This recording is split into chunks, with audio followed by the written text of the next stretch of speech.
And it looks like we're live. Good evening. Welcome, Fáilte. Welcome along to Live Irish Myths. I'm Anthony Murphy. This is episode 84. Ochto is a ceathair. Conas atá to Nadina Golair. You're all very welcome to Choc Waraku this evening. And it's a pleasant evening here in the Boyne Valley. It's a little bit cooler and breezier than it has been of late. And we had rain last night. Yay! On YouTube, lots of people on YouTube actually lining up. Daisy Peters is the first. Fáilte on show, Anthony and everyone. You're my joy in my afternoon and evening. Wonderful to hear that, Daisy. Welcome along. Erica Rivertree says, Banachty, Louisville, Kentucky. Today is my second wedding anniversary. Hope all ye Two the MythFlix are safe and loving each other in these crazy times. Erica, a very happy second wedding anniversary to you from myself, and I'm sure from all of the rest of the Tua as well. Fantastic. Archaeoastronomy Database says, greetings, Tua. I'm so glad to be here. We're delighted to have you here. Daisy Peters is congratulating Erica. Erica Bow says, Trononawat to all. Conas atá to Erica. How are you keeping? Dan B says, got my coffee and my chocolate. Ready to roll. What a combination. Full Irish says, another not bad day in the sod. Fáilte, good evening. Trononawat, Full Irish. Naomi Serafina says, Giariv, Anthony, August on Tua, all and so grand that my schedule changed so that I can be here for the magic of the live streaming. Been playing catch up for months. Hello, Naomi. You're very welcome along. Great to have you here. Virient V says, Kerry in Woodland Hills, California. And hello again. Well, hello, Kerry. Lovely Irish name. Kerry. We read Kerry, didn't we, in the Book of Invasions? Didn't we, Laura Gawala? The Irish version. Good evening. And the Woodsies are watching from Monasterbrice. Oh, my goodness. There's 122 people on Facebook already. Oh, I have to catch up quickly. Kerem Gogus is watching. Hello, Kerem. Samuel Rennie Holmgren says hello. Fáilte Samuel. Donna Jean Porter says hi. Giaguch. Megan Walter says hi. Giaguch. Megan. Jim Conway says greetings from Jim Conway in Lurgan. Fáilte Jim. Jules' cousin says hello. Hello, Julie. Fáilte. Rowan Grove says hello all from Colorado. The white roses and the blackberries are starting to bloom. Sounds lovely, Rowan. Fáilte. Beverly Kennedy says hello from Oregon. Banachty. Beverly. Karen Goga says hello. To which we say Fáilte. Paula Snow Queen waves. Fáilte. Philomena Breen says, hello there. Keep well. Giaguch Philomena, welcome along. Raymond Lawson says, hello, Giaguch. Pat Rowan is in the house. Yay. Barbara Barney says, hey, hi, Anthony. Fáilte, Barbara. Keith Carmody says, hi, everyone. Giaguch. Ralph Waldron says, good evening to all the Tua from Athleague. Fáilte, Ralph. Edina Sparks says, good afternoon from hot and muggy New Mexico. Hope everyone is well. All good on this side, Edina. Kirsten Salisbury says, hi, friends. Giaguch Macarja. Margaret Ring is watching. Hello, Margaret. Not wearing my birthday suit today, says Pat Rowan. Aaron Dredd is watching. Kimberly V. Halligan says, hi, Anthony and Tua. Can't wait to hear part 2 of the story. It's an interesting one. It's not just as good as the first part, in my opinion, now, but we'll see. Cheryl Ann McFetridge says, happy birthday to me. Cheers and love from Boston. Cheryl Ann, you know what that means. Hang on till I get my baton. Ready? Happy birthday to you. Happy birthday to... I'll put that away. To you. Happy birthday, dear Cheryl Ann. Happy birthday to you. There you go. Gary McCracken says, good evening. Hi, Gary. Nick Eska Casterton says, hi, Anthony and the Tua. Very wet in Albion today, but looking forward to this evening's episode. Yes, indeed. We had much needed rain in the Boyne Valley, and we are not complaining. Pat Rowan says, hello, all lovelies. Indeed. Jerry Andrade says, good evening, Anthony and Tua. Thankfully, we had rain. I look forward to your telling every evening. Brilliant stuff, Jerry. Very nice to have you along. Kathy May Deo says, good evening, Mr. Anthony. Hello, all to hope to find you all well. Partly sunny day here in Newcastle, Washington State. Going back to work tomorrow, but I will see you every weekend for my MythFlix with Mr. Anthony and all the Tua. Well, good luck with the work, Kathy, and we'll see you at the weekends. And don't worry, we know we'll catch up in the meantime. Christina Zaba says, hello from Bristol. Fáilte, Christina. Yvette Tillema says, hello, Anthony. Hi, Tua. So happy to be here with the lovely good folks in Deedon. Maeve Fina Callahan says, hello, Anthony and the lovely Tua. A joy and a comfort to be with you here. As it is a joy and comfort to have all you guys around the virtual fire. Tom King says, we have liftoff. Good evening, Anthony and all the mighty to part 2 and looking forward. Story time. Good dog Coda, you heard him. He's out the back. Not so many flies to chase today. Liam Mahan says hello from the Netherlands once more. Falcha, Liam. Mike and Jeanette Naylor are in Princeton saying hello to Anthony and the tribe. Falcha, Mike and Jeanette, lovely to see you. Margaret Ring says, good evening, Anthony, and all the lovely Tua. Falcha, Margaret. Erin Durrett, howdy, dear Anthony and Tua. Long live and prosper, my friends. What a nice, and even the whole, sorry, yes, isn't it? Or is it that, or is it that? Yeah, okay. This is a Spock thing, I suspect. I'm more of a Star Wars man myself, but we'll keep that between ourselves. You'd never know from the mugs that I use for my tea that I was a Star Wars fan rather than a Star Trek fan. Kimberly Halligan says, Erica, happy anniversary. Indeed, lovely. Cindy Daniels Graven is watching. Falcha, Cindy. Jermone says, hi from Dublin. Delighted to be here for this fascinating story. Good to have you here, Jer. Scott Taggart says, Giga Anthony. Falcha Tua. Icing my shoulder today, so not as much wit and funny. Plenty of painkillers, hopefully, Scott. Kristen Gray Taggart says, hi from Northern California. Off to catch the bus, so I'll catch up later this afternoon. Have fun, everyone. Well, Kristen, enjoy the bus ride, and we'll see you later on. Stephen Greer says, hello from Little Rock, Arkansas. Hello, Stephen. Falcha. Judy McQueen says, hello, Falcha. Josephine Meehan says, good evening, Anthony and Tua. Trononawat, Josephine. Long team Menosy. How are you diddling, Anthony? Waves to fellow Tua. I'm diddling fine, up the middle and down the sides. Stephen Morris says, New York City here. Falcha, Stephen. Alan May says, hello from Virginia. I hope everyone's doing well. Good so far, Alan. Giovich, Raymond Lawson has a big smile on his face. Brilliant stuff. Singing again, says Paula Snow Queen. And well, I'm glad you call it singing. I'm not sure whether I would call it. Yes. Patricia McAteer is watching. You missed the singing, Patricia. It's probably a good job. Alwyn Roy Badziak says, hello, Anthony and Tua, from a grey and damp Berkshire. Indeed, the weather that we had earlier has gone across the sea, but sure, look, it'll clear up after a little while, not to worry. Federica Guy says, hi, Anthony and Tua. Greetings from the Italian countryside. Wonderful to see you, Federica. Ciao. I hope looks like the broadband might be working a little bit better than you expected. Paul Garron says, hello, good evening, and best wishes to all the clan from Rathtoe in County Meath. Rainbows all. Thanks. I love that book, Anthony. Newgrange, says Dean T. I'm glad you like it. I'm glad you love it. Hello, Anthony and Tua, says Alex Casterton. It's Patrick Rowan's birthday today, too. It's not. How did I not know that? Pat, is it your birthday? Really? Hang on a second. I didn't get any notification of that on Facebook today. I'm very disappointed in that, if that is true. Pat, maybe you might confirm that, because we'll have to have another rousing rendition.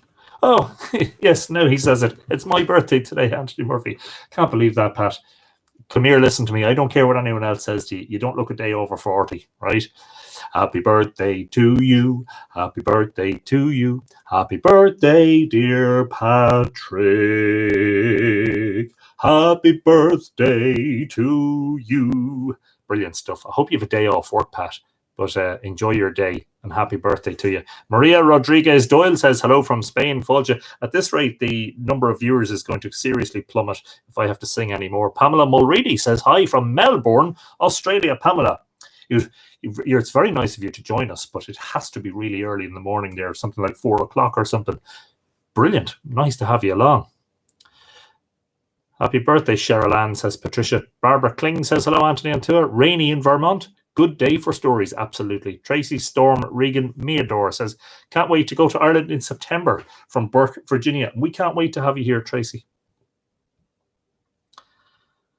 Trina New York says, after a lovely day at the museum yesterday, I can finally tune in again. Lovely stuff, Trina. Nice to have you along, Falcha. Any chance of giving a brief catch-up for previous episodes? Says Long T. You mean all 83 of them? No. we might be able to summarize yesterday's, though, for the newcomers. But as always, we can refer people to the blog post on Mythical Ireland, where all previous episodes are embedded as videos. And you can watch every single one of them, if that's your thing.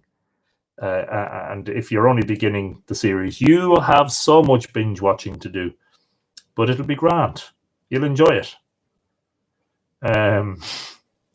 Yeah, just pasting it in there as a link. Sorry about that. Martin Doheny says, hello, Anthony, on the tour from a dry and breezy South Kilkenny. Looking forward to part 2. Last night, very informative. Glad you enjoyed it, Martin. And happy birthday to all the birthdayers. Just tuning in, says Mariana Dunn. Greetings, dear Tua and Anthony from Virginia.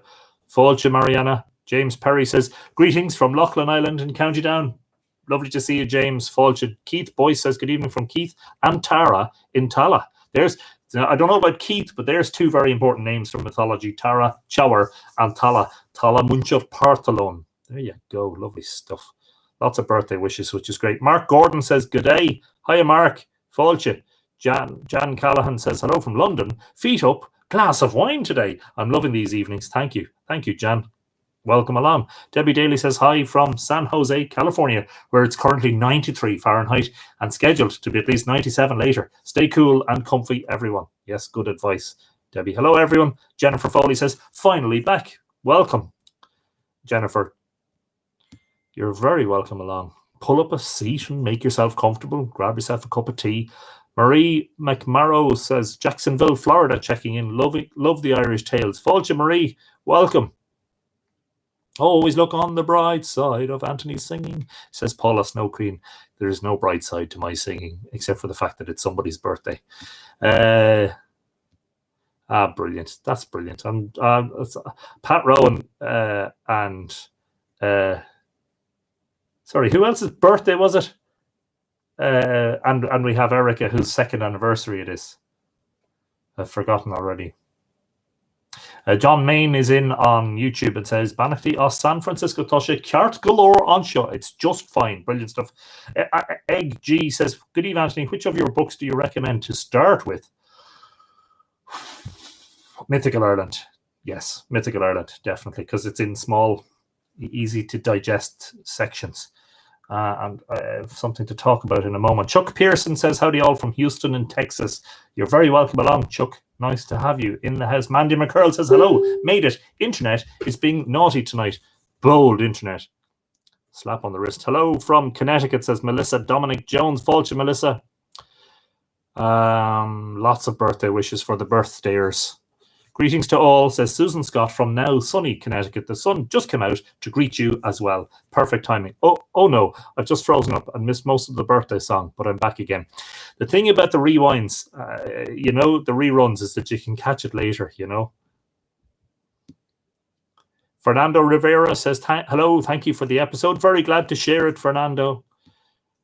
Debbie Arvelo says, hello. A beautiful day in New Jersey, USA. Looking forward to going to Ireland in 2021. A dream come true. Well, hopefully we can make it a nice visit for you as well, and you'll be made to feel very welcome. Wendy Holmes says, to hear for the live episode for a change. I'm so happy. Well, we're happy to have you along, Wendy. It's always a great pleasure. Tina Trana says, much love to the Tua from Moscow in Idaho. Fáilte, Tina. Nora Gaffney O'Connor says, hi all, Tua, Anthony, and Anthony. Colder today and windy. Yes, indeed. Come back. Margaret Kiernan says, hello, Anthony and Tua. Warm winds in Mullingar. Share those warm winds, Margaret, will you? Melissa Dominic Jones says, watching from Connecticut. Fáilte. Robin Edgar says, synchronicity alert. I treated myself to Kilkenny cream ale last night. Sounds nice, Robin. I hope you enjoyed it. Nilima Shack says, hi. Fáilte. Kimberly Field Sipala says, hello from Washington. Hope you're all very well. Good, doing great, Kimberly. Nice to have you along. Peter Kierans is watching. Hello, Peter. Connosatá too. I'm sorry I missed the hilarity yesterday. I was sitting on my heels, I'm afraid, says Megan. Yes, indeed. Good evening, says Guido Bruce. Guido, it's always a great pleasure to see you. If not in person, then, virtually. Eva Anderson says, hi, a bit late, but now I'm here. And it's good, Eva, because your timing is perfect. You'll skip some of the singing and you'll get to the juicy bits, the stories. Hello, beautiful day in Boston, says Mary Burgess. Fáilte, and hello from Boston. Hi all from near Williamsport, Pennsylvania, says Nolan Proctor. Today it's sunny and warm. Susquehanna Valley, I think that's how it's pronounced. And if it's not, well, please forgive me. Okay, so before we start, a couple of announcements. What are we on? Let's call it 15 minutes. Couple of announcements. First of all, I did neglect for a while, but I'm glad to be able to say thank you to the Mythical Ireland patrons over at patreon.com/Mythical Ireland. In particular, I would like to say a warm thanks to Marlon Kirby, who is Mythical Ireland's newest patron since yesterday. Marlon, thank you very much for becoming a patron, and I hope that you enjoy the rewards of your patronage. The link is there. Now I have some other news before I start reading, and for this I am going to require a drum roll.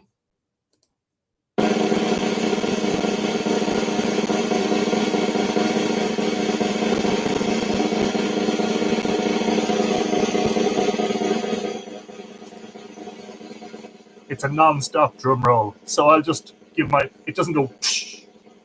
The big news today, folks, is that as I'm from this moment in time, you can now pre-order the 2020 edition of Island of the Setting Sun, and I am going to paste that in as a link on YouTube and on Facebook immediately.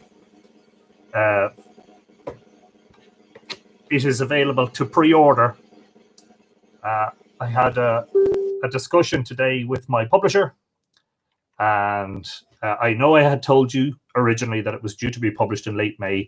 COVID-19 put a delay on things.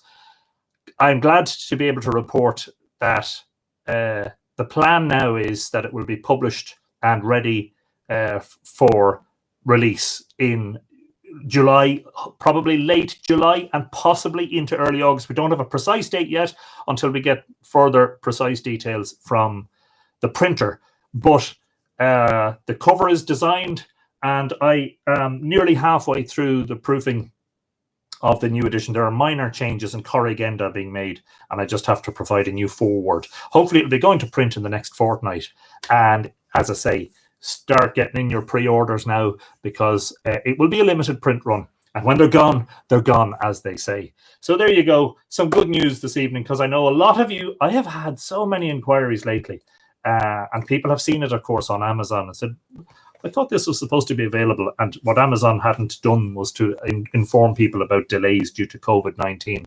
But these things happen. We were originally anticipating that it would be available now, and you would all have it in your hands by now. But fate intervened, and this thing called C-19 or COVID-19 interrupted. But anyway, hopefully it won't interrupt any further, and we're going to go ahead with things. So there you go. The link is there. Tonight we are returning to the story of Altram Tige Dá Medar, or as you might read it, Altram Tige Dá Medar, which translates roughly as the fosterage of the house of the two Methers, or the two drinking vessels, or the two drinking pails. You'll see various translations of it. In last night's episode, we saw how Manannán, who's kind of the king of kings of the Tuatha Dé Danann, told Angus to basically tell Elkmar to sling his hook and get out of Newgrange. And Angus did so, and Elkmar left. But Angus was a little bit ashamed afterwards of his behaviour. And then we heard about the two ladies, Kirkog, the beehive, and Ethna. Kirkog being the daughter of Dichu, the steward of Newgrange, or the steward of the brew, and Ethna being the daughter of Manannán. So where we left it, Finvar had come along, and he had basically insulted the ladies by saying something about them sitting on their heels. And I know that some of you contributed some information about what that might mean today on the Mythical Ireland community on Facebook. And after that, Finvar prepared to depart in enmity from Angus, but they basically kiss and make up. And they did so quite wholeheartedly, because they kissed each other in the mouth. So there you go. So this is where we left off last night, and this is where we pick up today. Hope I'm not missing anything too important. Anybody who has arrived in the meantime since I finished the introductions, Fáilte go léir, find yourselves a comfortable seat and make yourselves feel very welcome. And of course, don't forget, it's always handy to have a drama.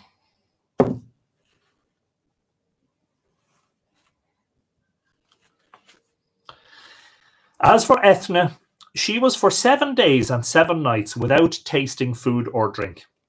And if all the men of Ireland had urged her to take food or drink, she would not have taken it. And there was not any kind of food or drink in the world, but the maiden was asked to take it. And on getting it, she would say she would not take it. And Angus considered whether she would drink the milk of the dun cow, milked in a shapely mether of gold. And as I was explaining last night, but just in case there are newcomers, a mether, M-E-T-H-E-R, or medar, mether in Irish, but with the Lenitian vether, is a communal drinking vessel. It's a cup with several handles, usually 4. And the idea is that you pass it round and everybody has a drink from it. I was going to say a little bit like Mass, but that probably wouldn't be funny. I.e. a dun cow Angus had there, and a remarkable, unique possession, the like of which was not in Ireland, nor in the whole world, except for one other cow. Who will milk it for me, Angus? Said the maiden. Your own choice of a woman in the whole steading, up to Kirkog, or yourself, maiden, said Angus. I myself will milk it, said the maiden. You shall get that, said Angus. And the cow was brought to Ethna to be milked with its special silken spancel and with its shapely mether of gold. And the maiden washed her pleasant, bright-fingered, beautifully coloured, rosy-nailed hands. And how apt that she should do so as we are reading in the middle of a pandemic. And thereupon the maiden milked the cow without delay. And the maiden and Angus drank the milking of the dun cow then. And whenever it was a meal time for the others, the cow used to be brought to the maiden to be milked, and her milk was food and drink for her. And if all the foods of the world were brought to the maiden, she would not have fared better on them than on the milking of the dun cow only. And one day that the maiden was milking the dun cow, she asked Angus, Where did you get the dun cow? Or was it Elkmar who left it in the brew? You shall get knowledge of it, said Angus. A visit I made with Manannán over the sea eastwards, till we reached the golden pillars in the east of the world. And we came from that to India, and we got wonderful booty in it, the like of which was never got before, i.e. 2 cows with pointed horns and constant milk, i.e. a speckled cow and a dun cow. Louise Sherrill says hello. Giagich, Louise. And 2 shapely golden methers, and 2 special silken spancels as well. And we brought them with us to Ireland, and we shared our booty then, and Manannán gave half the booty to me, said Angus, both of methers and cows and spancels, and I brought what you see with me, i.e. Angus's dun cow, and she is in constant milk every season of the year, and a lasting taste of honey, and the intoxication of wine in her milk, and the satisfying power of goodly food. And that is how I got the dun cow, said Angus. And Vicky Wallace Southall is in the house, says, hello, my lovely friends, Fáilte, Vicky, and if Evan is with you, good evening also. Hello, Evan. A spancel. Megan Walters wants to know what's a spancel. Isn't a spancel what was used to tie the cow's legs together when it was being milked, if I'm not mistaken? Is that right? Hang on. Let's just look up the meaning of the word spancel. A rope for fettering or hobbling cattle. Spancelled or spanceling. To fettle or hobble with a spancel. It prevents or limits the locomotion of an animal by tethering one or more legs. So it's to prevent it from kicking or doing anything nasty when you're giving it a milking. Heather Garon Rice says, made it. Thank you for the distraction from the unrest in this part of the world. Lancaster, Pennsylvania. Very nice to have you along, Heather. Stay safe.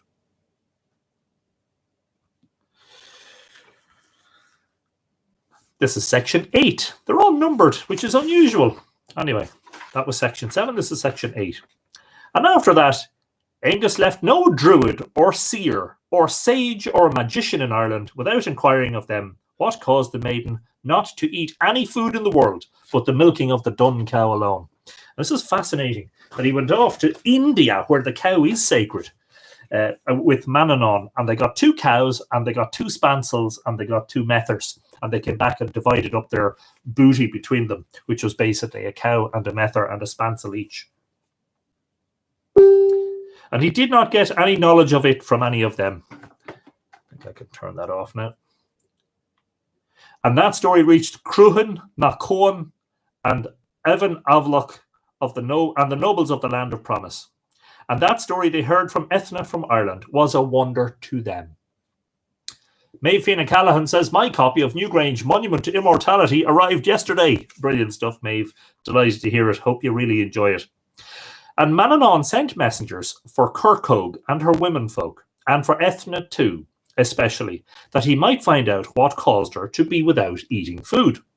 And those messengers reached Brew of the Boyne, Brew na Boine. And Angus sent his trusty men and servitors with them to Evan. Is it Evan or Owen? Evan Avloch. And they reached the lawn of Cruhan a Coan, and all the youths of the place came to meet them, and Manannán and his nobles, and his wife and her womenfolk. Actually, I think it's Owen or Owen. Katrina was telling me one evening, wasn't she? For Owen Macha. She was kind of saying, broaden it a little bit to say more like Owen Macha. And the womenfolk were given a truly gentle welcome. And the house of Manannán's brackets wife was prepared question mark unbracket or close bracket for the maidens, and Manannán called to him Kirkhogue and Ethna into a place of solitude. Rowan Grove says, I have just pre-ordered Island of the Setting Sun. Hey, brilliant. Yes, let's get distracted for a moment.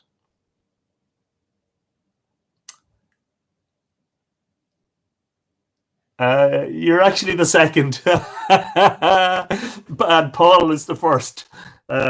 Anyway, I didn't mean to turn this into a sales pitch. I really didn't. So I apologize for the interruption.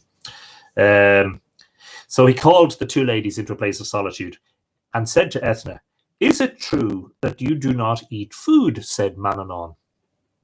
It is true indeed, said the maiden. What is the cause of that in you, maiden? Said Manannán.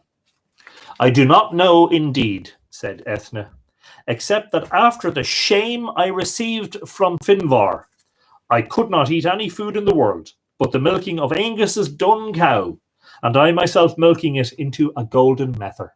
Somebody can't see the link, and that's absolutely going to require me to share it again, isn't it? Yes, I think so. Kimberly Fields Sipala says can't see the link. So there you go. I apologize. Look, in fairness, my publisher will be a happy man if there are lots of pre-orders. I shall prepare your repast tonight, maiden, said Manannán. And moreover, such was the man who spoke that conversation, that there was no disease or ill health on a person that he did not recognize, and he would know the remedy most fitting to help it. And no one ever so loathed food and drink that he would not bring to a keen love for it. And Manannán went to where his chief steward was, and urged him to put the most excellent flavour in every food for Ethna. And Manannán practised his powers on them too. And Manannán and all the womenfolk of the brew came into the hall, and the choicest of every food and flavour was given them to eat. And there was no good in that project in which Ethna was being tested. And everyone within wondered what Manannán did not persuade the maiden to take food and drink, and Manannán wondered what his own text missing. And powers were defeated, and he was ashamed that anyone at all should be fasting in his own house. And he asked the maiden, would she drink the milking of the speckled cow, milked by herself or any other woman, in a shapely golden mether? For they were brought from the same place, i.e. the dun and the speckled, and a mether and spancel that are for their milking. And the cow was brought to Ethna, i.e. Manannán's speckled cow, and the golden mether and silken spancel. And the maiden milked it afterwards, and its milking was food and drink for her that night, as long as she was in the place. So there's a theme here that's replicated in some of the other myths about Newgrange, and that is that Newgrange is renowned as a place for great food and drink and I was going to say hospitality, and the ever living pig, and the undry cauldron of Dagda and all that. And so it's unusual that anybody, and of course it's a great embarrassment for Manannán that there should be somebody who is not eating in his place. So now, having drank the milk of the dun cow that belonged to Angus that he had brought from India, she is now drinking the milk from Manannán's speckled cow, which is the other cow that was brought from India, and she seems to be enjoying it. Do you know, said Manannán to his people, why that maiden does not eat food? We do not know, said they. I recognize her, said Manannán. She is not of Angus's people at all, nor of our people either.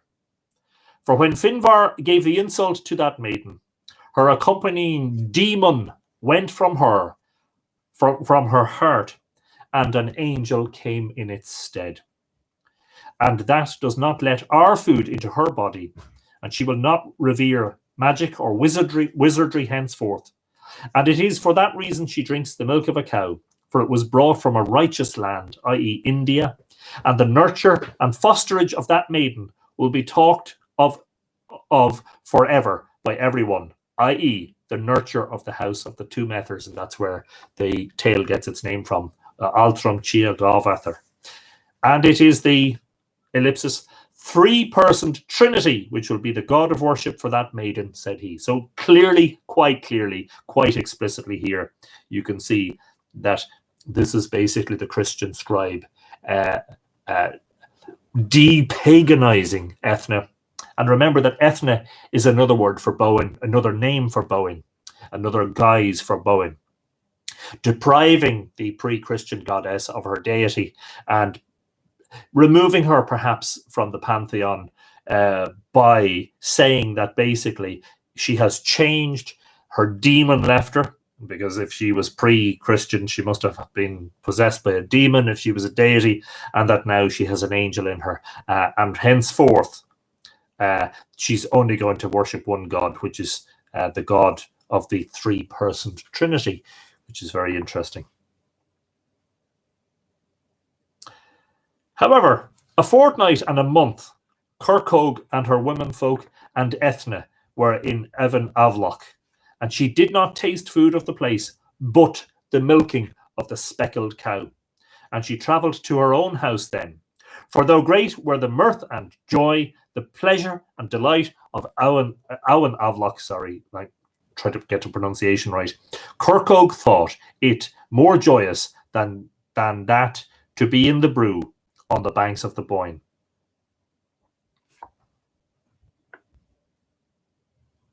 So the basically what they're saying here is that Kirkhogue found it more joyful to be in Brunabonia than to be in Owen Avloch.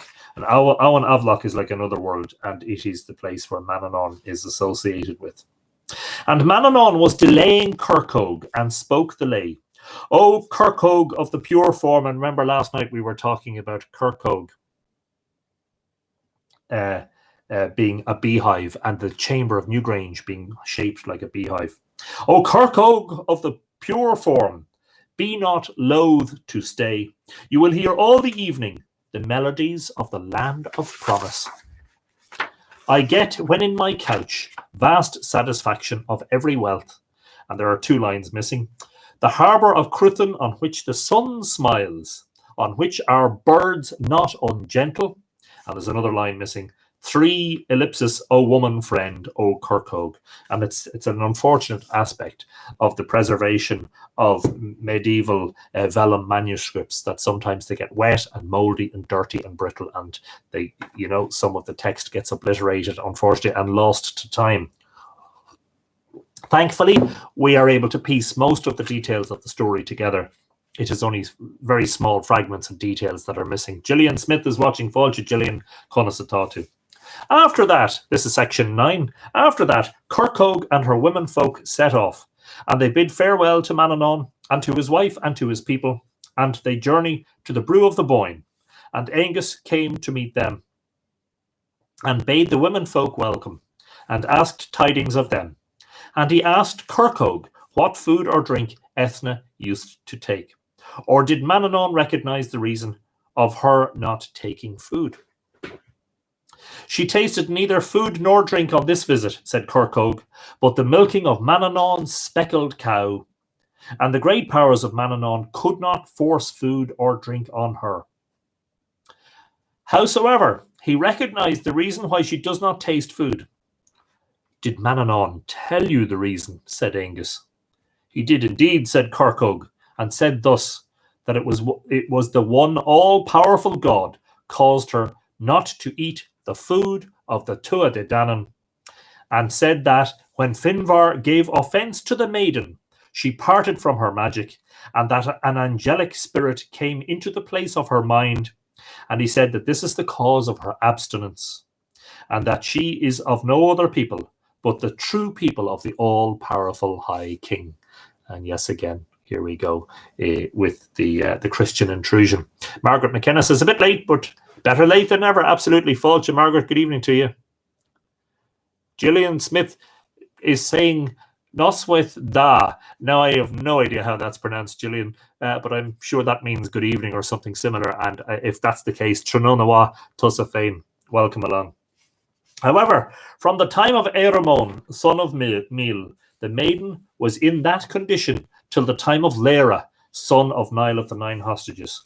And Lera, of course, was the king when St. Patrick arrived, i.e. the time when Tailgin came to Ireland.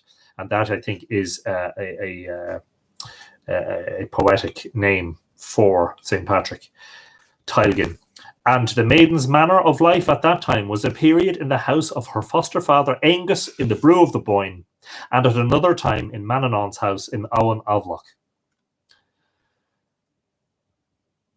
And she did not taste food nor drink in Manannán's house except the milking of the speckled cow, and she took in the brew only the milking of Angus's dun cow, she herself milking each of the cows in a golden mether, as we said before.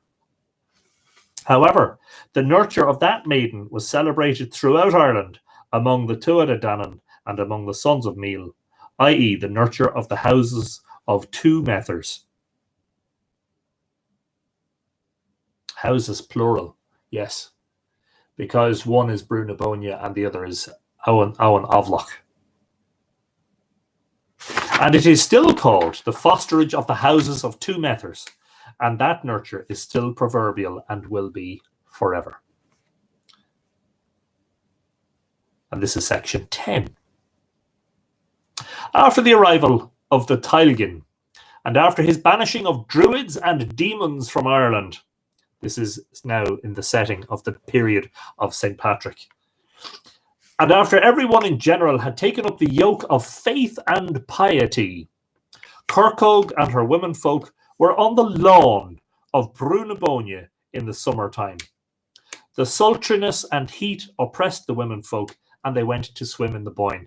And to be honest with you, that's the way it's been actually at Brunabonia lately. There isn't much of a lawn either because the grass isn't growing very much. Mind you, that little bit of rain we had last night will do the world of good because we've been enduring a drought here for the past few months. Very, very little rainfall, which is unusual for Ireland. If you know Ireland at all, you'll know we get a lot of rain. Kelly Minich is watching. Fáilte Kelly. And when the maidens were sated with swimming and diving, every woman of them went towards her clothes, and they left the river. And Ethna did not notice the maidens going away. And it is thus it happened to them, The magic of the Feth Fiada departed from that shapely maiden, i.e. from Ethna. And as we said before, the Feth Fiada is the magic cloak of invisibility that Manannán gave to the Tuatha Dé Danann so that they could remain invisible while in the mortal world. For it is because of it the women folk were not originally seen, and so Ethna was not seen until then. And Ethna did not see the women folk then, and everyone would see her. Les Machanulty says, "Hi folks, missed the start." Fáilte Les, no problem. And she came to land and clothed herself, and she began to seek the women folk on the banks of the Boyne, but did not find them. And before she had gone far, she saw a bowery, green-branched garden, and the bare dyke of a graveyard built around it. And the maiden goes towards that graveyard. It's very funny the way the tenses are mixed up here throughout. And the maiden goes, present tense, towards that graveyard and saw a fair grey joyous cleric, past tense, a joyous cleric at the doorpost of the church, and a book before him, and he praising the Creator fervently. The maiden straightway greeted the cleric, and the cleric asked, "Why are you alone, maiden?" said he. The maiden told him all her adventures. "Who are you, cleric?" said the maiden, "and of what people are you?" "I am of God's people," said the cleric, "and Patrick, son of Calpurn, is my second lord." "Of what people are you, maiden?" said the cleric. "I have been of the Tuatha Dé Danann until now," said she, "but in future you and I will be of the same people." "Your coming to us is welcome," said the cleric, "and it is not meet for me to refuse anyone if he is of God's own people." And he changes the lady's gender. Suddenly she's a man. "What is that occupation you have?" said the maiden. "Praising the Lord and reading aloud in this book. And if you were of God's own people, it were a wonder you should not know that." "Hard for me to know it," said the maiden, "for I never saw the like. Nevertheless, I should like you to teach me from this on, and do thou give me a lesson every day." And she said, "Do for me what you recite yourself, O man, promising my pleasure. Such sweetness as yours I have not heard in the land of promise." Dawn Louise McCarthy says, "Hi, Fáilte Dawn Louise. If what you hear seems sweet to you, fair yellow-haired maiden, you will listen truly this time to what is in the book. Take the little psalter resolutely, O eager cleric of the Tailgin. What is in it skillfully, put thou in my mind and do so." Yes.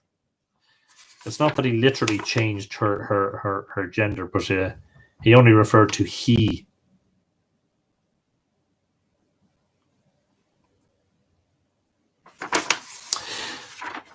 Section 11. After that lay, Ethna bent her head over the book and read it without delay, as if she had been learning it from the night she was born. Donna Firer is watching. Fáilte Donna, good evening to you. The cleric then wondered at the converse the maiden held, and how she read the book, for if he had had all the books Patrick brought to Ireland with him, she would have read them without delay, and that increased the cleric's affection and esteem for her, so that they were till the cleric's meal, and so they were till the cleric's mealtime came. Thereafter, and of course a psalter, which is Psalter, is a prayer book, isn't it? Thereafter the cleric arose and took his angling rod and goes with it to the river. Present tense and past tense and all being mixed up again. And Ethna was not long waiting for him when she came to the house with a beautiful salmon. And here we go, salmon by the Boyne again. "What is it? What is that you have?" said the maiden. "My daily share from the Lord," said the cleric. and I am in haste for it tonight, such as I was not in till tonight. What is that? Said the maiden. That I have not more than enough for one person. I know how it shall be done, good sir, said the maiden. I will not share your meal, but take the line and ask a share from the Lord for me, such as you got for yourself. The salmon of knowledge. Harvey Lee says hi from Ohio. Jigwich, Harvey. I will go then, maiden, said he. And the cleric went to the river and put down the hook, and he was not long waiting when he caught a very beautiful salmon, and he had never seen the like of it. And he brought it to the maiden, and it was an effort for him to carry it from the river to the church. And he put the salmon on the ground and bowed himself to the maiden thereupon and said, You are of God's people indeed, maiden, said he, and let my soul be under the protection of your soul. And the cleric sat down then and took to grilling the fish till it was ready, and they ate what satisfied them of it, i.e., half of the half thereof, and they got the flavour of honey on every morsel of it. And he spread a couch for the maiden then, and another couch for himself, and they were reciting the hours fittingly and in unison every time it was proper for them. Thus far, the doings of the maiden. As for the womenfolk, however, they left Ethna, and they did not find her. And they went to Angus sorrowfully, and tell him timidly of the loss of the maiden. Angus roused Kirkog straight away, and his horses harnessed for him. Such a mixture of tenses, it's unbelievable. And Kirkog goes with him in the search. Angus went forward very speedily, and he left no fortress in Ireland unvisited on behalf of the maiden, but he did not find her at all. And this sounds very like the story of Nouth. Remember, there are two stories of goddesses at Nouth. One is about Boa or Bui Knuk Boa Knogba Nouth. The other is about Englec, the daughter of Elkmar. And this sounds very much like that story, because Englec has been taken by Midir, and Angus cannot find her. And he goes in search of her, but he can't find her. And then he comes back to Nouth and has a very unusual sort of lament involving the placing of hazelnuts on the ground. And he came to the banks of the Boyne and took to seeking Ethna. And as they were there, they saw an oratory and a dwelling, and they came before it on the other side of the river. And I think that's very interesting, because it's like one side of the river is pagan and one is Christian. And like that, when Cormac MacArt, after he had died, having just been baptized and made a Christian shortly before his death, choked on a salmon bone along the Boyne. By the way, that's how he died. When his friends took him to Brunabonia to be buried with the other kings, the Boyne rose up and refused to allow them to cross, and he had to be buried on the south side of the Boyne. Ethna looked out before her at the cavalcade and recognised Angus and Kirkog with her foster sisters. And the cleric observed her and looked himself in the direction in which he saw the maiden's attention. And though he looked, he did not see them, for the Feth Fiada was over them. And the cleric asked the maiden, "What do you see, maiden?" he said. Rene Weinberger says, "Whoa, he choked on salmon." Yes, that is apparently how Cormac MacArt, the famous king, died. And that happened at the Boyne, I suspect. It did. It happened at Cletchik. It's in the Dinshanicus, and we'll get to reading some of the Dinshanicus stories in the coming days. Fascinating. It's like, you know, the way I thought about that story, and I incorporate a little bit of that into, well, there's a chapter, a long chapter in my Mythical Ireland book about, you know, crossing the river.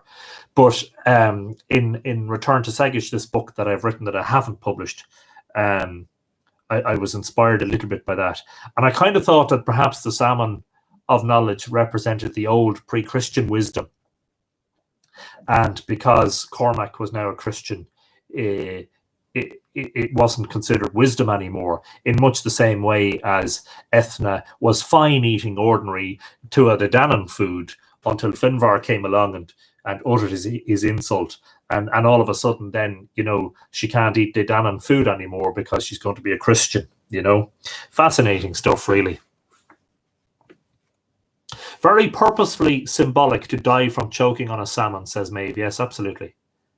I would share my salmon with all of yous, says Tina Trana. Yeah, I would be glad to be in the middle of a feast with you guys, with a salmon from the Boyne. And sure, look, there might be a meth or a whiskey been, shared around the place. Anyone can have the tea and the stuff and honey and all the rest, but I wouldn't say no to a little drop of whiskey as well. So the cleric basically looked at the direction that Ethna was looking at, Kirkog and Angus and the cavalcade, and couldn't see them because they were covered with the Feth Fida. What do you see, maiden? Said he. I see Angus, my own foster father, seeking me, and Kirkog, my foster sister, and the household of the brew, and its womenfolk. And it will be a vain seeking for them, said the maiden. It will then, if God wills it, said the cleric.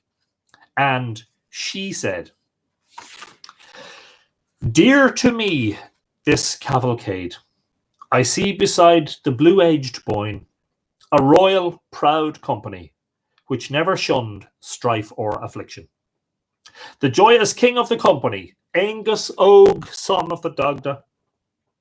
He is a horseman, a mariner. He is a brave, wound-dealing warrior. The pleasant household of the beautiful brew, seeking me sorrowfully, gloomily. Tonight will the name of Angus be the weary one who finds not what he seeks. The women of the fair aldered brew, and my foster sister Kirkog, they cease not bewailing me. Her speeding will be an effort to reach. Since the day I received reproach from the brother of my foster father, from Finvar, I will not stay for Manannán, for noble Ilbrach, nor for Shimal. A blessing from me to that Finvar. It is through him came my love for God, the voice of the man of luxuriant hair, though I thought it deep shame that day. I will not stay for Avartach, nor Bov, nor for ellipsis Midger, and there are 2 lines missing. I will not stay for this time with any of the Tuatha De Danann. I bestow on this occasion my body on Jesus and my soul. Hail to the coming of this Tailgin, who came to Ireland of the Ewes. I endure not without him, though few those to whom he is dear. And thus ends the lay. David Baird is watching. Hello, David. How are you? Section 12. Ivra Doeg.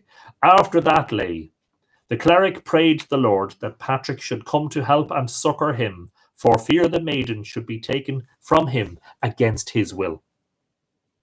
And the Lord granted the cleric his pious request, so that it was at one time Patrick and his clerics came to the door of the oratory, and Angus to the other side of the river. Then Patrick asked the cleric who the maiden was, and a conversation took place between him and Angus about her. And Angus asked, Will you let my foster child come to me, cleric? She is not a foster child of yours at all, said Patrick, but of the God of the elements, though you fostered her for a time. I am like to rob you of the maiden, said Angus, if I thought it would benefit me. The strength and power of the Lord from me against you, said Patrick. And if you were to act on my advice, Angus, said he, I should not be against you about every just thing. What is that? Said Angus.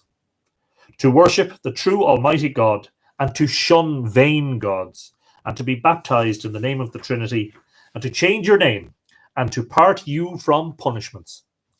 That is not the cause for which we came from our house, said Angus. Angus spurred his steed from the river then, and goes back gloomily, sadly, and left his foster child, though he was loath. And he sang the lay. He said the lay. Let us turn away in trouble from where fair... Start again, Anthony. Let us turn away in trouble from fair white, beautiful Ethna, the bright, gentle, frail swan, whom I used ever to protect. Though you are a foster sister, Kirkhogue is not good for guarding. My love for the heroic, generous one, I shall let go, ellipsis, the most of it. Let us utter 3 heavy cries, lamenting the foster child of the brew. I am, after my rosy fair one, like a man after his wounding. Ethna I will not follow, from this on till the living judgment. Victorious gave, ellipsis, my name is not proud Angus, and one line is missing. And her being carried off by force, fascinating stuff. There's a whole other discussion there that I'm not going to get into, but needless to say, the later history of the Catholic Church in Ireland and taking children by force into orphanages and into workhouses and other places. Let's not go there. Let us depart, O host of the land of promise. But though grievous to us, let us do it. Sad to me the coming of this Tailgin into this land. We will not conceal it. To go away from the one I leave. But though it is difficult, let us do it. So what can be said, Shane Murphy is watching, Fáilte Shane.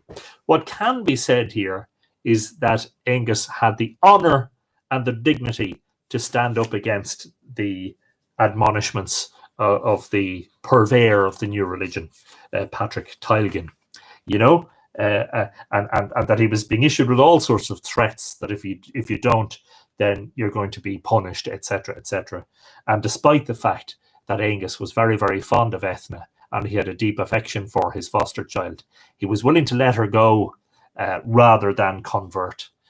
So there you go. There's a lesson in there somewhere.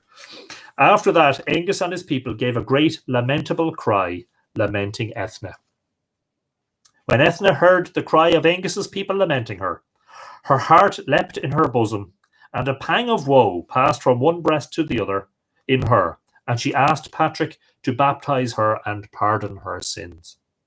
And that was obtained from Patrick, and he gave her her own name.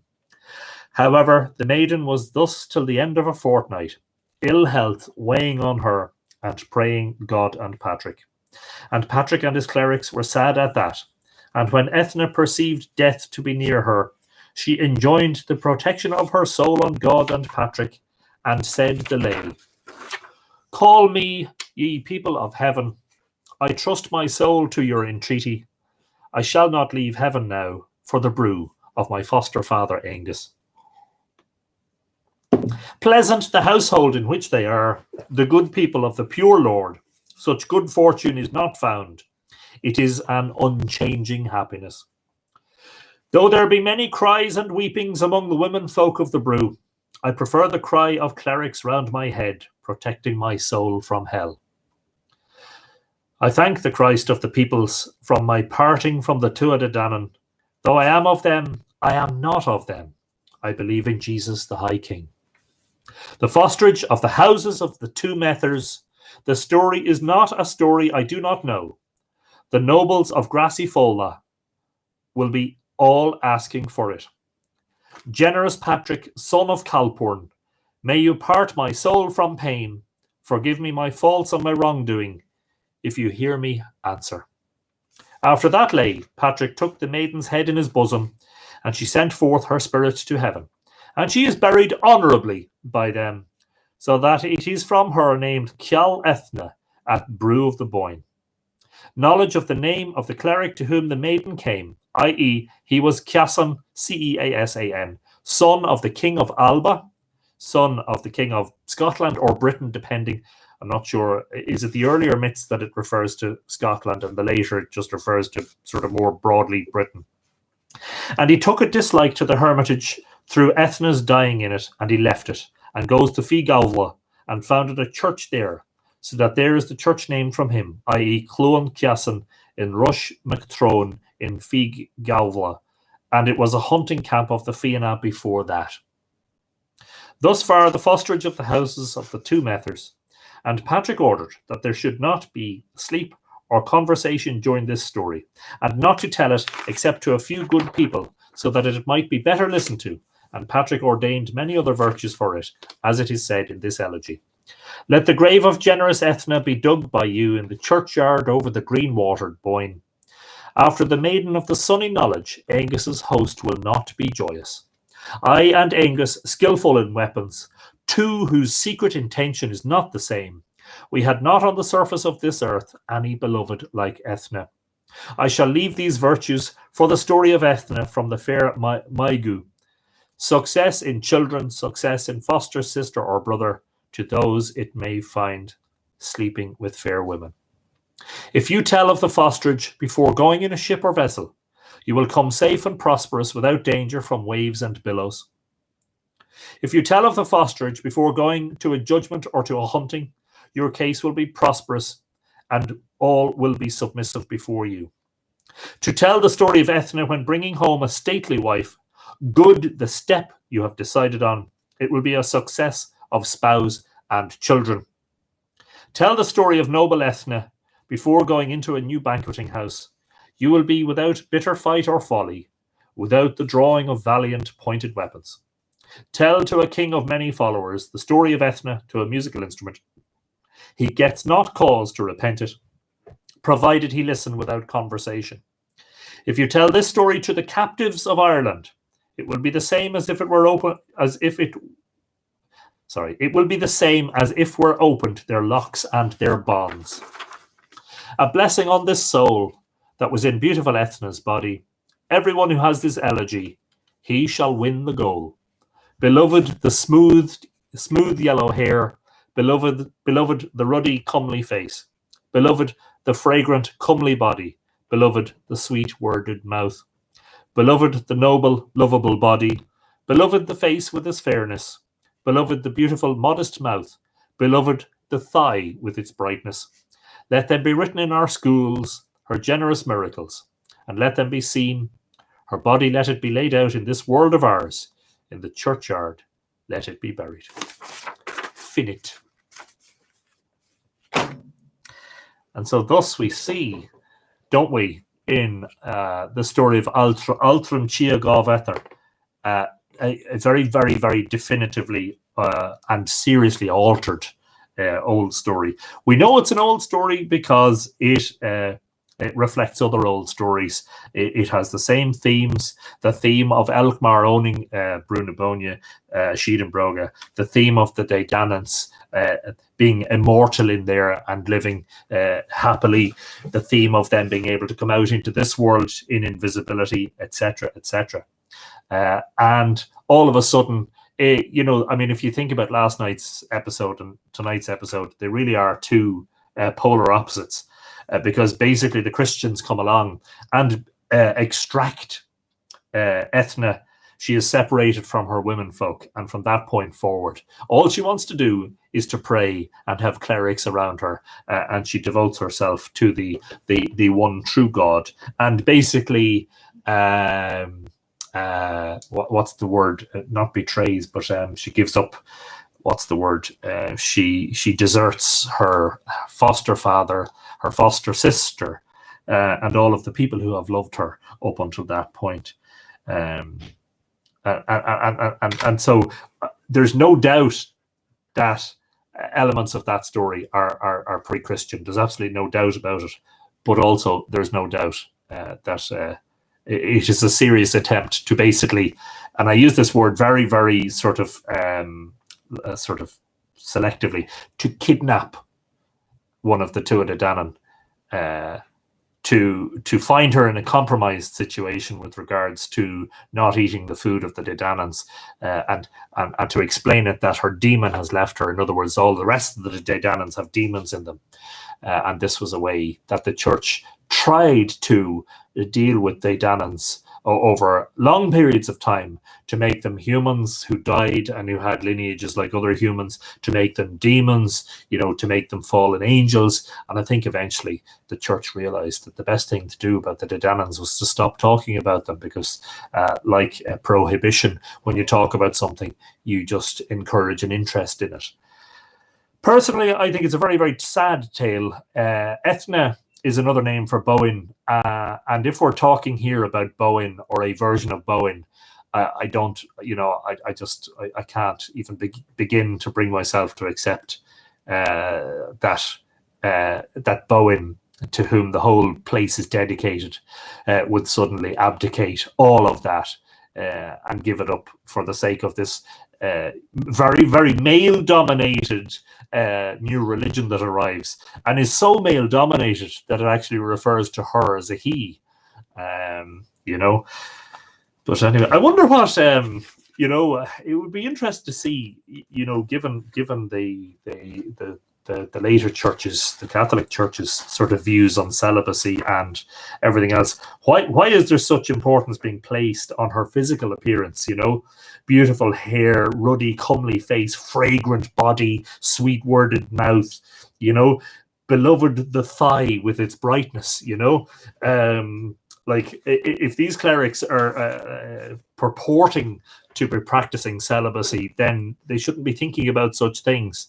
But anyway, it is a sad story because, and it's a funny one too, because I think I was showing you last night, wasn't I, about how many margin notes and highlights I had taken in this story, because I was so excited about it, and my excitement waned very, very significantly after the visit of Finvar, first of all, and especially when Ethne gets separated. Like, you'll see, I continue to get excited with lots of margin notes.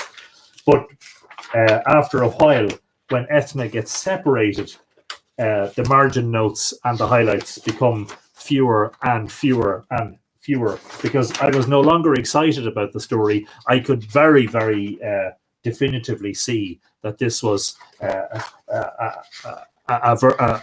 attempt by the church authorities of the time, or the scribes at the very least, to basically steal one of the Dedanan deities. And you see, it must have, from their point of view, it must have made things a little bit easier. It must have reconciled. It's often been asked, why did Christian scribes write pagan mythology? Why did they write down stories where there were clearly divinities, where they were clearly referred to as divinities, divine people and a divine race, if that was in contravention of everything they were teaching? And so there are discussions of marginalia where, margin notes by the grumbling monks who were sort of basically complaining about having to write this stuff down. And one wonders whether this wasn't an effort on behalf of not just the scribe, but perhaps the abbot of the monastery where the scriptorium was located, where it was being written down, that this wasn't an attempt by the church to say, look, lads, we're going to have to deal with these Dedanans, because undoubtedly they had encountered a lot of folk, a lot of the Aboriginal people, the people in the countryside, who had told them about their beliefs in these deities. And sure, even after all of the influence that the church had, and all of the influence that, for instance, the big monasteries had. I mean, just think about Newgrange being called Newgrange, named by the Cistercians. Despite all of that, even into the 20th century, Newgrange was still referred to by some locals as the She of Angus, the She of the Mock or the She of Broga. Bro House, Bro Loch, and the Bro Field is the field in which Newgrange was located. Within the past century and a half, all of those names were still known locally. It is as if, I've always said this, it is as if the belief in the Dedanans was never ever going to go away. The best that the church could do with it was to try and explain away the deification of the Dedanans, to make them humans, to make them demons, whatever they needed to do to deprive them of that sacred power. And what better way to do that than to steal away one of them straight out of Newgrange, the principal monument of ancient Dedanan mythology, and to recast her in this Christian glow as a converted woman, as somebody who had basically, despite all of the things that went with that, free food, free drink, great company, and we're in the other world, all having a wonderful time. Despite all that, she is willing to forego all that. And what happens to her is that she becomes mortal. and she pines away and dies. It's a great tragedy, actually. The story has a huge tragic element to it. And it's a little bit annoying too, isn't it? It's a little bit annoying too.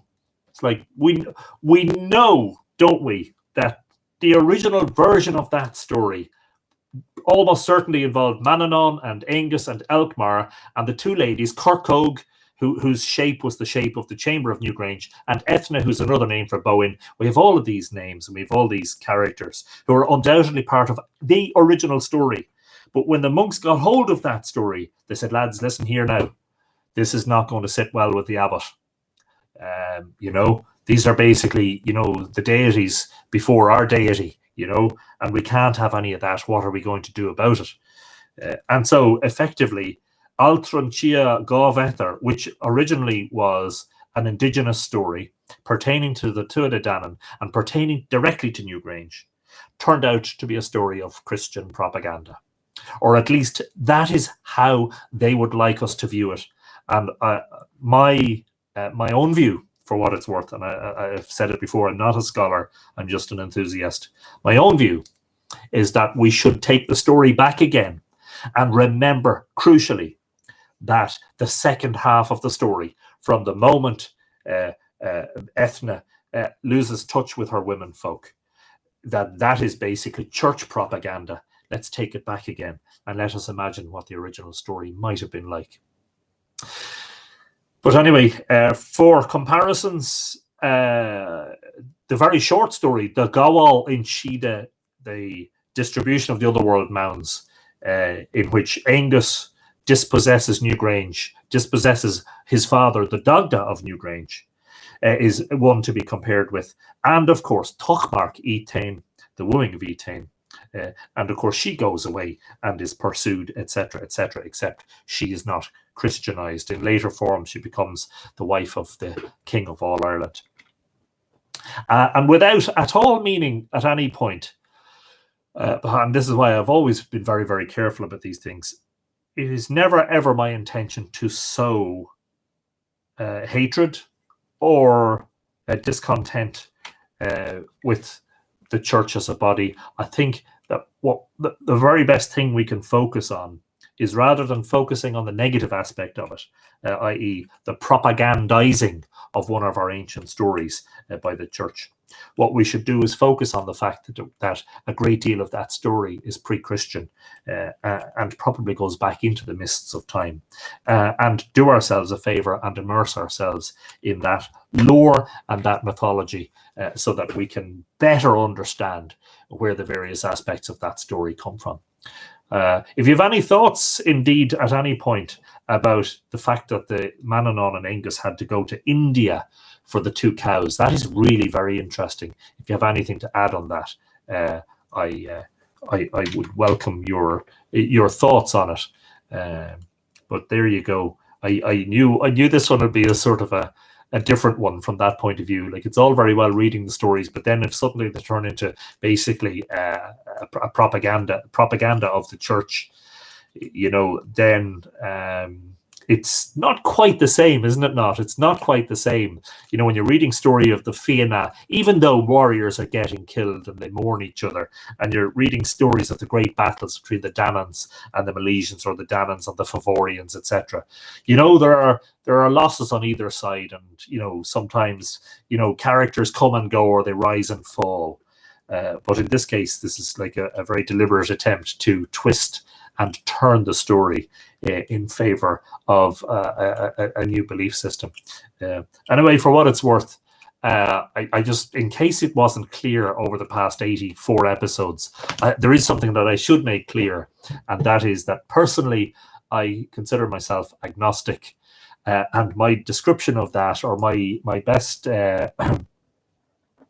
definition of agnosticism, is that I do not have enough evidence to prove that there is a deity or deities, that there is an afterlife, that there is, definitely something in spiritual form or in soul form for us beyond this life. However, I don't have proof to counteract that either. I neither have proof nor disproof. And therefore, I am very much what you call a fence sitter. And I'm quite comfortable to sit on the fence. Some people would say, get off the fence and sit on one side or the other. No, because my experiences have been profoundly interesting, but they just haven't been enough either way to turn me into an absolute religious zealot or a total atheist. And I'm much more comfortable sitting on the fence in between, and well, sure, what else do I need to say? Rise above the fence, says Paula Snow Queen. I know you all want me to get off the fence. It's not going to happen. I really am genuinely very comfortable. I was raised as a Catholic. I was raised in a Catholic household, as a lot of people in my generation were, and I think my generation was the one that has departed from the church because of all the scandals. And it's interesting how there are elements of that story, and I don't want to get into it because I don't want to get into church bashing, but there are elements of that story that are precursors to some of the scandals that happened in the church. Particularly that whole idea of taking people away from their loved ones and insisting that, you're going to have this religious life, whether that be in a seminary or in a convent or in an orphanage, or wherever it happened to be. And it's something that a lot of people are unfortunately very uncomfortable with these days. And that's totally understandable. In my own case, I have learned not to hate and not to try and not to get into a negative mindset about the whole thing, but rather to immerse myself in the sort of reading and the sort of material that makes me happy. And so there you go. There's my little end of episode sermon, if you would call it. Folks, I'm going to do some episodes about the Dinshenachus, and I hope you enjoy those. The place name stories. Now, I know we've done stuff about place names, but we haven't dealt with the specific Dinshenachus, poems and prose about the sacred eminent places of Ireland. And I guarantee you that will be an exciting journey. We've touched on some of them, some of the Brunabonia stuff, some of the Tara stuff, and we've touched on some of it with the story of the Matha, the great monster that was dismembered and thrown into the Boyne. Yeah, at the end of the day, what is that quote? Hate cannot drive out hate. With everything that's going on in the world, I think it would be the very, very worst thing of me to do to try and become a preacher and to try and convert people to one belief or another. At the end of the day, I'm leaving it entirely up to yourselves. And I said that even though it wasn't a religious subject, about the Newgrange reconstruction episode that we did a few nights ago, that your opinion is still your opinion at the end of the night, and I will respect that you're entitled to have that opinion. What I will not do is try to enforce my opinion on you, and that we come together at times like this and we think about what's going on in the world, and we think about how much of it is driven by that darkness and that hatred and that division. Let us not fall into that trap. Let us just sit in respect and in honor of all of these things. In the meantime, folks, keep washing your hands, keep yourselves safe, plenty of hand sanitizer, maintain your social distancing. 2 meters it is here in Ireland. Not sure what it is in other parts of the world. And remember, if you're going anywhere that involves crowds of people, train stations, bus, shopping mall, etc., wear the face mask, one that covers your nose and your mouth. Don't cut holes in it. Don't inject yourself with disinfectant or anything stupid like that. Keep yourself safe and well so that you can keep coming back. Imagine 84 episodes on the trot. Who would have thought? And more to come. See you all tomorrow night. Colasov, sound sleep. Ikawa, agus slán go fóil. Goodbye for now. Gach dinner go léir. Slán. Bye bye.